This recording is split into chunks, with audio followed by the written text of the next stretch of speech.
بسم اللہ الرحمن الرحیم۔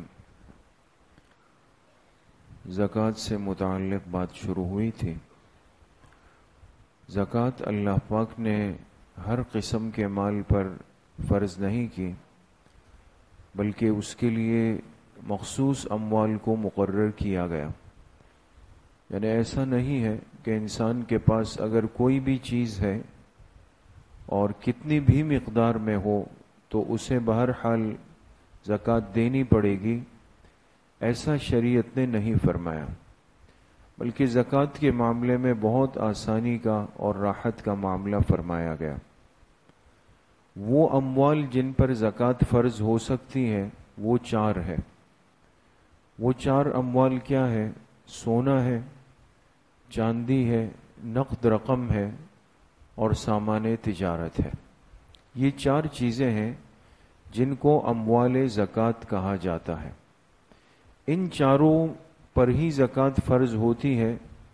اگر کسی مسلمان کی ملکیت میں ان چاروں میں سے کوئی ایک بھی چیز ہو یا زیادہ ہو یا چاروں ہو تو اس کو فکر کرنی پڑے گی کہ آیا مجھ پر اس مال کی زکوٰۃ ہے یا نہیں ہے۔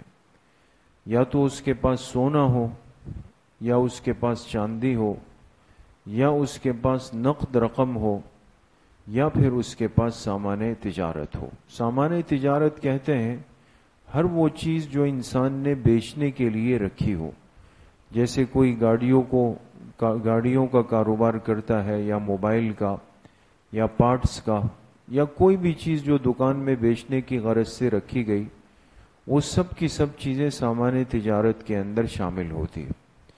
تو یہ چار اموال ہیں جو اموال زکوٰۃ کہلاتے ہیں۔ پھر ان اموال پر بھی زکوٰۃ مطلقاً فرض نہیں ہے کہ اگر کسی کے پاس 500 روپے ہے تو اس کو بھی زکوٰۃ دینی ہے، یا 1 تولہ سونا ہے تو اس کو بھی زکوٰۃ دینی ہے، ایسا بھی نہیں۔ ان چار اموال پر بھی جب زکوٰۃ اس وقت فرض ہوگی جب اس کے ساتھ لگی ہوئی مخصوص شرائط پائی جائے۔ اگر وہ شرائط موجود ہیں تو اس صورت میں ان پر زکوٰۃ فرض ہوگی، اور اگر وہ شرائط موجود نہ ہو تو اس صورت میں بھی پھر زکوٰۃ فرض نہیں ہوگی۔ اب وہ شرائط کیا ہے انشاءاللہ وہ کل کی مجلس میں ذکر کریں۔ الحمدللہ رب العالمین۔